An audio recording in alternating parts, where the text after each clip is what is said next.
नमस्कार दोस्तों, मैं विजेंद्र आपका अल्फा यूट्यूब चैनल पे स्वागत करता हूं। अल्फा यूट्यूब चैनल पे आपका बहुत बहुत शुक्रिया है जो आप अल्फा यूट्यूब चैनल देख रहे हैं। अल्फा यूट्यूब चैनल पे आपको मैं बताना चाहता हूं कि हमें यहाँ अल्फा यूट्यूब चैनल पे क्या क्या लोगों को या बच्चों को सिखाने की कोशिश कर रहे हैं। हम यहाँ अल्फा यूट्यूब चैनल पे बच्चों को हम जनरल साइंस सिखा रहे हैं। हम बात कर रहे हैं जनरल साइंस की। अब ये जनरल साइंस किन बच्चों के लिए है या ये किस पार्ट के लिए है, तो हम बताते हैं जनरल साइंस हम कंपटीशन की तैयारी के लिए बता रहे हैं। कंपटीशन की तैयारी की बात करें तो कंपटीशन की तैयारी में कौन कौन से डिपार्टमेंट के लिए बता रहे हैं। तो हम जनरल साइंस विशेषकर हम पुलिस के लिए, रेलवे के लिए, आर्मी के लिए, जहां भी जनरल साइंस हो जाती है, actually general science normal science जहां भी हो जाती है, हम सभी लगभग वो डिपार्टमेंट इसमें शामिल कर रहे हैं। तो आज से हमने पहले भी काफ़ी वीडियो अपलोड किए हैं। आज एक बार फिर मैं एक वीडियो अपलोड करने के लिए जा रहा हूं जिसकी शूटिंग हमारी चल रही है। हम वीडियो की बात करें अल्फा यूट्यूब चैनल पे। आज हम जनरल साइंस के बारे में पढ़ रहे हैं और जनरल साइंस में आज हम क्या पढ़ेंगे वो आपको हम बताते हैं। आज हम जनरल साइंस में पढ़ेंगे धातु और अधातु के बारे में। धातु और अधातु हम जनरल साइंस पढ़ रहे हैं। जनरल साइंस के में लगभग ये 10वां 11वां चैप्टर होगा हमारा यूट्यूब पे। आज जनरल साइंस में आज हमारा चैप्टर है धातु और अधातु। मैं आपको नॉलेज के लिए बता दूं पहले कि धातु होती क्या है या अधातु क्या होती है। दैनिक जीवन में आज जहां भी हम जो भी सामग्री या जो भी वस्तुएं यूज करते हैं उनमें हमें यह नॉलेज होना चाहिए कि ये धातु है या अधातु। तो ये किस प्रकार हम नॉलेज करेंगे, तो हम रासायनिक विज्ञान के तहत हम अगर धातु और अधातु की परिभाषा देते हैं, अगर रासायनिक विज्ञान के आधार पर हम धातु की परिभाषा देते हैं कि धातु क्या होती है, अगर हम रासायनिक विज्ञान के आधार पर धातु की परिभाषा देते हैं तो धातु किसे कहेंगे, जो भी पदार्थ इलेक्ट्रॉन त्यागता है, जो भी पदार्थ इलेक्ट्रॉन त्यागता है वो क्या कहलाते हैं, धातु कहलाते हैं। किसके आधार पर, हम ये कहेंगे रसायन विज्ञान के आधार पर। रसायन विज्ञान के आधार से हम क्या कहते हैं कि जो पदार्थ इलेक्ट्रॉन त्यागता है वो कहलाती है धातु। और रसायन विज्ञान के आधार पर अधातु की क्या परिभाषा देंगे, रसायन विज्ञान के आधार पर हम अधातु की परिभाषा देंगे कि जो पदार्थ इलेक्ट्रॉन ग्रहण करता है, जो पदार्थ इलेक्ट्रॉन ग्रहण करता है, जो पदार्थ इलेक्ट्रॉन ग्रहण करता है, जो पदार्थ इलेक्ट्रॉन ग्रहण करेगा उसको हम क्या कहेंगे, अधातु। और जो इलेक्ट्रॉन त्यागेगा उसको क्या कहेंगे, धातु। अब बात करें कि जो ये धातु और अधातु, इलेक्ट्रॉन ग्रहण करना, त्याग करना, ये सब क्या है, तो हम इनको सीधा सा बोलते हैं कि जो पदार्थ किसी रासायनिक अभिक्रिया में भाग लेता है तो वो धनायन बनाता है। किसी रासायनिक अभिक्रिया में भाग लेगा और वो धनायन बनाएगा। धनायन का मतलब क्या है कि वो इलेक्ट्रॉन त्याग देगा और अपने आप पर एक प्लस आवेश ले लेगा। प्लस आवेश का मतलब क्या है कि इलेक्ट्रॉन त्यागा है इसने। प्लस आवेश का मतलब क्या है कि इस पदार्थ ने कोई इलेक्ट्रॉन त्याग किया है। अब दूसरी बात करें कि अधातु क्या है, कि जो सीधी सी भाषा में बोलेंगे जो पदार्थ रासायनिक अभिक्रियाओं में भाग लेते समय इलेक्ट्रॉन या ऋणायन बनाता है, जो पदार्थ रासायनिक अभिक्रियाओं में भाग लेते समय ऋणायन बनाता है वो क्या कहलाते हैं, अधातु कहलाते हैं। इसका मतलब ऋणायन का मतलब क्या है कि वो पदार्थ इलेक्ट्रॉन का त्याग कर रहा है, इलेक्ट्रॉन ग्रहण कर रहा है, अपने आप किसी से इलेक्ट्रॉन ले रहा है। तो किसी से हमको सामग्री लेंगे तो हम उसके क्या हो जाएंगे, ऋणी हो जाएंगे। इसलिए अधातु क्या होते हैं, ऋणायन होते हैं, और धातु क्या होते हैं, धनायन होते हैं। इसके बाद हम आगे पढ़ेंगे, इनके बारे में पढ़ेंगे। हम पहले पढ़ते हैं धातु के बारे में। अब हमने धातु की परिभाषा पढ़ ली, हमने अधातु की परिभाषा पढ़ लिया, किसे कहते हैं, रासायनिक विज्ञान में, साइंस में इनकी परिभाषाएं क्या होती है। अब बात कर रहे हैं हम धातु के बारे में कि धातु क्या होती है या धातु किसे कहेंगे। तो धातु किसे कहेंगे, जो भी पदार्थ किसी रासायनिक अभिक्रिया में भाग लेते समय धनायन बनाता है वो क्या कहलाते हैं, धातु। तो ये क्या करेंगे, धातु क्या होते हैं, धातु धनायन बनाते हैं। क्या होगा, इसकी विशेषता होगी, क्या होगी, धातु धनायन बनाते हैं। धातु की क्या हो गई, पहली विशेषता हो गई। अब बात करेंगे धातु, और धातु में और क्या क्या होता है। धातु में और होता है, तो इसके लिए हम पढ़ेंगे कि धातु में क्या होता है, चमक होती है। एक एक बारी बारी से अध्ययन कर रहे हैं। तो धातु में क्या होती है, एक विशेष प्रकार की चमक होती है, तो हम क्या कहेंगे, धातु चमकीले होते हैं। धातु कैसे होते हैं, चमकीले होते हैं। धातु कैसे होते हैं, धातु चमकीले होते हैं। इसके बाद हम बात करें कि धातु की जो कठोरता होती है, ये किस प्रकार की होती है। ठोस अवस्था में धातु ज्यादातर ठोस अवस्था में पाए जाते हैं, या द्रव अवस्था में पाए जाते हैं, गैसीय अवस्था में पाए जाते हैं। तो हम कह सकते हैं कि इसकी कठोरता कैसी होती है। बात करें धातु की कठोरता की, तो धातु की कठोरता की बात करें तो धातु की जो कठोरता ना, वो सभी कठोर होते हैं, ज्यादा कठोर होते हैं। कठोरता की बात कैसे करें, या तो मुलायम होंगे, या कठोर होंगे, या भंगुर प्रकृति की होंगी। तो धातु कैसी होती है, कठोर होती है। लेकिन आपको पता है कि हर परिवार में जो एक जैसे नहीं होते हैं, सभी अलग, कोई किस प्रकार का होता है। लगभग परिवार माना कि 10 सदस्य रहते हैं, परिवार में 10 सदस्य, लेकिन 9 एक जैसे, लेकिन एक अलग निकलता है। इसी प्रकार सभी धातुएं कैसी हैं, कठोर है। लेकिन 1, 2 या 3 धातु ऐसी हैं जो मुलायम होती हैं। तो वो 3 धातु कौन कौन सी होती हैं, उन 3 धातु की बात करें हम, तो वो 3 धातु हैं लिथियम, सोडियम, पोटेशियम। बात करें कि जो सभी धातुएं कठोर होती हैं, लेकिन कुछ धातुएं ऐसी होती हैं जो मुलायम होती है। कौन कौन सी होती हैं, एक होती है लिथियम, एक होती है सोडियम, एक होती है पोटेशियम, एक होती है मैग्नीशियम। कुछ धातुएं ऐसी होती हैं जो मुलायम अवस्था में पाई जाती हैं। तो कौन कौन सी होती हैं, लिथियम, सोडियम, पोटेशियम और मैग्नीशियम। ये 4-5 धातु कैसी है, ये सिर्फ किसमें पाई जाती है, ये मुलायम होती है। इनकी अवस्था कैसी, इनकी कठोरता की बात करते हैं, कैसे होते हैं, मुलायम होती हैं। कैसी होती हैं, मुलायम। मुलायम, यहां से अब क्वेश्चन बनता है कौन सा, आपको एक ऑप्शन दिए, एक क्वेश्चन आएगा कि निम्न में से कौन सी धातु मुलायम है, या कौन सी धातु कठोर है। ऑप्शन आएगा आपको, माना कि निम्न में से कौन सी धातु मुलायम है, ये ऑप्शन आ गया आपका। इन 4 में से एक ऑप्शन ये दे देगा, 3 नाम और दे देगा। ये क्वेश्चन यहां से क्या बनता है, ये क्वेश्चन बनता है क्या, लिथियम, सोडियम, पोटेशियम, मैग्नीशियम कैसी धातु है, मुलायम धातु है। तो क्वेश्चन यहां से बनेगा एक ऑप्शन टाइप में कि निम्न में से कौन सी धातु मुलायम धातु है, या कौन सी कठोर धातु है। एक क्वेश्चन यहां से बनेगा, ठीक है। इसके बाद हम बात करें कि इनकी अवस्था कैसी होती है। अब धातु है तो इनकी अवस्था कैसी होगी, इनकी अवस्था ठोस होगी, द्रव होगी, गैस होगी, या तीनों में होगी, या अलग अलग होगी, या सभी धातुएं कठोर ठोस अवस्था में होती। तो बात करें कि इनकी अवस्था के बारे में, तो धातुएं लगभग ठोस अवस्था में होती हैं। कैसी होती हैं, ठोस अवस्था में। लेकिन मैंने बताया कि हर जगह एक अपवाद होता है। तो सभी धातुएं की अवस्था कैसी होती है, ठोस अवस्था। लेकिन बात करें इनसे अलग कौन चल रहा है यहाँ, यानी कि डिफरेंट कौन है, तो वो है मरकरी। मरकरी का दूसरा नाम क्या है, पारा। अब मरकरी या पारा की बात करें तो ये क्या है, मरकरी और पारा एकमात्र धातु है जो द्रव अवस्था में पाई जाती है। कैसी अवस्था में पाई जाती है, द्रव अवस्था में। एकमात्र धातु है जो द्रव अवस्था में पाई जाती है। कौन सी है, पारा। यहां से दूसरा क्वेश्चन ये बनता है, इसमें एक क्वेश्चन ये बनता है कि निम्न में से कौन सी धातु द्रव अवस्था में पाई जाती है। तो कौन सी धातु पाई जाती है, मरकरी।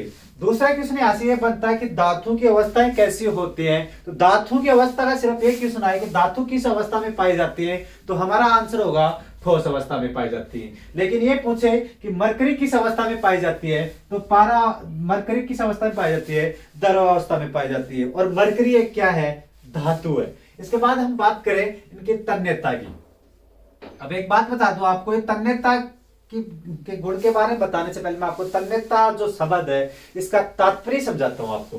तो तन्यता शब्द का तात्पर्य क्या है, तन्यता शब्द का तात्पर्य ये है कि हम किसी भी धातु या जो पदार्थ है उसको पीट के एक लंबे तार के रूप में ढाल सकते हैं या बना सकते हैं। तो तन्यता किसे कहते हैं कि किसी भी पदार्थ को हम कोट के पीट के कैसे भी करके तार का रूप दे देते हैं, तो वो क्या कहलाता है, इस प्रकार का गुण तन्यता का गुण कहलाता है। तो धातु में किस प्रकार का गुण पाया जाता है? तन्यता का गुण पाया जाता है। अब तन्यता गुण का अर्थ, तन्यता शब्द का तात्पर्य आपको पता ही चल गया कि इनको पीट कर एक लंबे चादर बनाई जा सकती है, एक लंबा तार बनाया जा सकता है। तो तन्यता का गुण पाया जाता है किसमें? धातु में।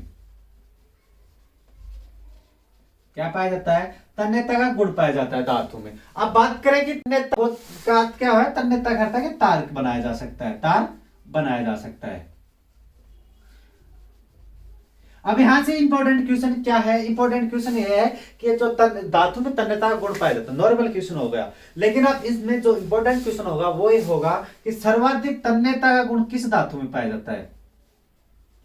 सर्वाधिक तन्यता का गुण किस धातु में पाया जाता है? तो सर्वाधिक तन्यता का गुण किस धातु में पाया जाता है? वो पाया जाता है सोने में। किस में पाया जाता है? सोने में। आप ताजों को अजीब महसूस करोगे। ऐसा भी हो सकता है कि आप ये सोचो कि झूठ बोल रहा है, फेंक रहा है। तो मैं बता दूं आपको, 1 ग्राम सोने में 2 किलोमीटर लंबा तार बनाया जा सकता है। 1 ग्राम सोने में कितना लंबा तार बनाया जा सकता है? 2 किलोमीटर लंबा तार बनाया जा सकता है। और सर्वाधिक तन्यता का गुण किस धातु में पाया जाता है?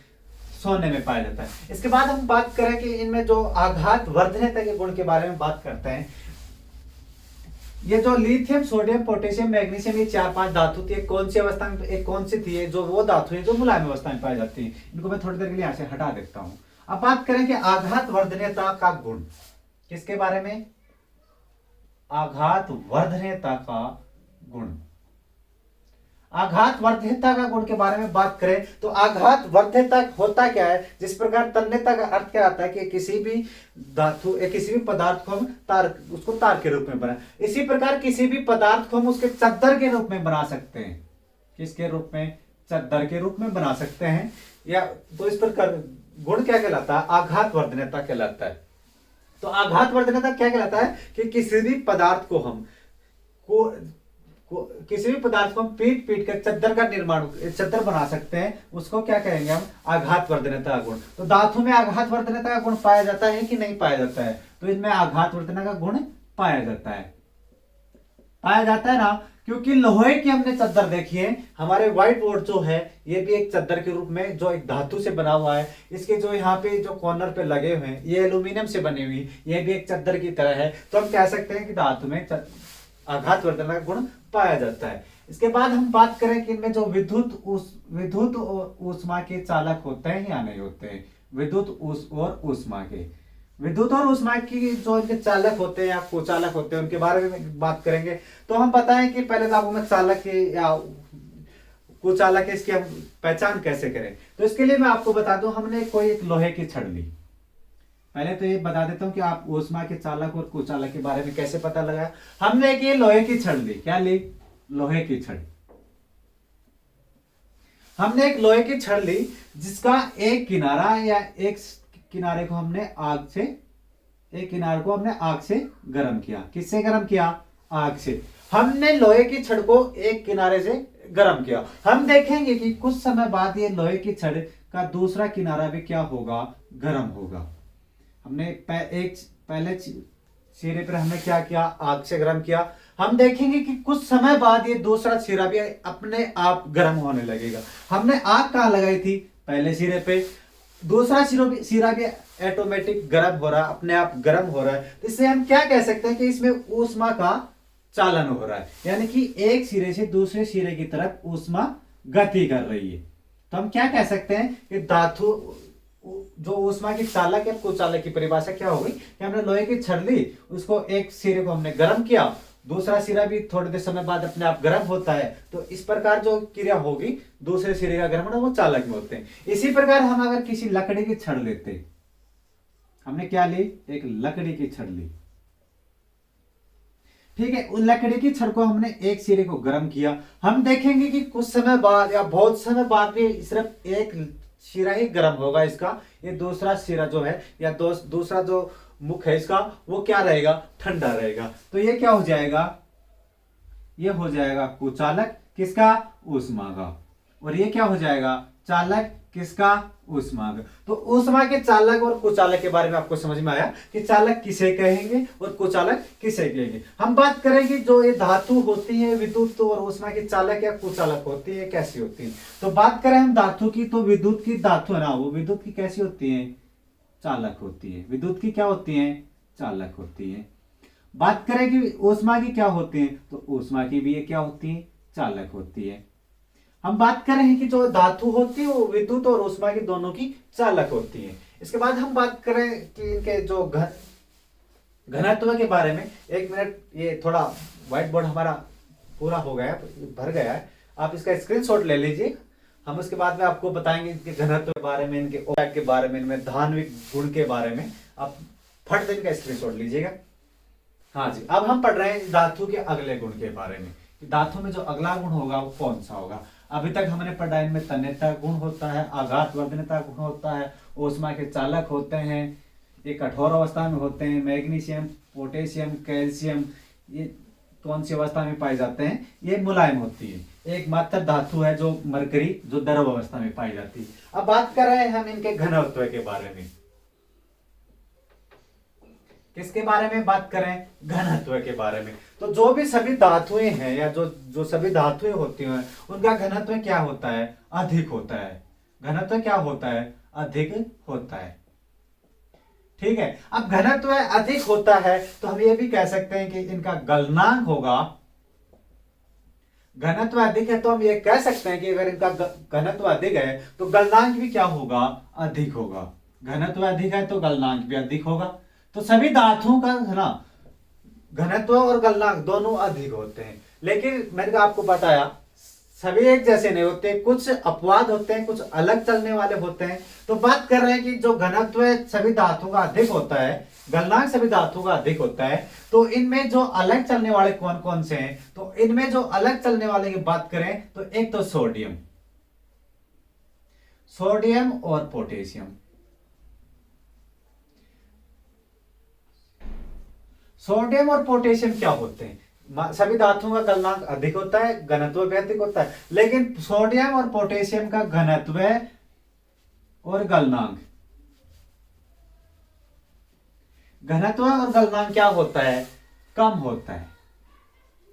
घनत्व और गलनांक क्या होता है, कम होता है। किनका, सोडियम और पोटेशियम का। बाकी सभी धातुओं का घनत्व और गलनांक अधिक होता है। इसके बाद हम बात करेंगे धान्विक, जो एक गुण पाया जाता है धान्विक।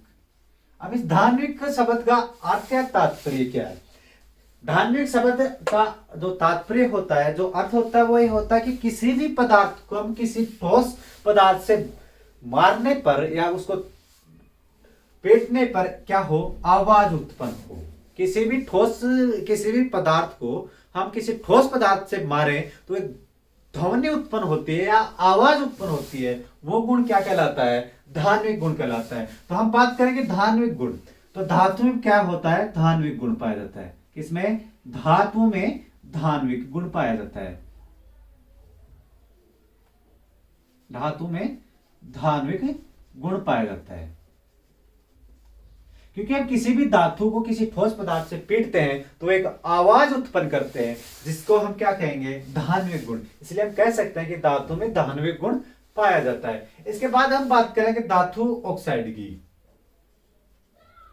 अब ऑक्साइड क्या होते हैं, इससे ऑक्साइड के बारे में बताते हैं। धातु को ऑक्साइड से पहले हम आपको ऑक्साइड के बारे में बताते हैं कि कोई भी पदार्थ, हमने कोई भी पदार्थ लिया, कौन सा पदार्थ लिया, हमने कोई भी एक पदार्थ ले लिया कि हमने कॉपर लिया, ठीक है। कोई भी पदार्थ जब ऑक्सीजन के साथ क्रिया करता है तो एक नया उत्पाद बनेगा। जब कोई भी पदार्थ किसी एक दूसरे पदार्थ से क्रिया करता है तो एक नया पदार्थ बनेगा, तो वो क्या कहलाएगा, ऑक्साइड कहलाएगा। कौन सा ऑक्साइड कहलाएगा, धातु ऑक्साइड कहलाएगा, ठीक है। कॉपर क्या थी, एक धातु थी जिसे ऑक्सीजन के साथ एक क्रिया की और क्या बनाया, धातु ऑक्साइड। तो हम बात करें इनके जो ऑक्साइड की, वो क्या कहलाएंगे, धात्विक ऑक्साइड। क्या कहलाएंगे, धात्विक ऑक्साइड। अब ये धात्विक ऑक्साइड क्या होते हैं, हमने बोला कि जो ऑक्सीजन के साथ कोई भी धातु जब ऑक्सीजन के साथ एक क्रिया करेगी तो क्या बनेगा, धातु ऑक्साइड बनेगा। और ये धातु ऑक्साइड क्या कहलाएंगे, धात्विक ऑक्साइड कहलाएंगे। अब बात करें धात्विक ऑक्साइड की प्रवृत्ति कैसी होगी या प्रकृति कैसी होगी, तो इनकी प्रवृत्ति कैसी होती है, इनकी प्रवृत्ति जो होगी, जो ऑक्साइड बनेगा ये क्षारीय प्रवृत्ति, क्षारक प्रवृत्ति का बनेगा। यानी कि कॉपर और ऑक्सीजन की क्रिया कराने पर कॉपर ऑक्साइड जो बनेगा वो क्षारीय प्रवृत्ति का बनेगा। किसका बनेगा? क्षारीय का। किसका बनेगा? क्षारक बनेगा। अब बात करें इसके बाद हम जो और बात करें कि जो धातु हैं ये तो हमारे एक नॉर्मल गुण हो गए, इनमें से 4-5 क्वेश्चन बन रहे थे ज्यादातर। अब बात करें इनके धातु के रासायनिक गुणधर्म की। किसकी बात करें? धातु के रासायनिक गुणधर्म। 1 मिनट।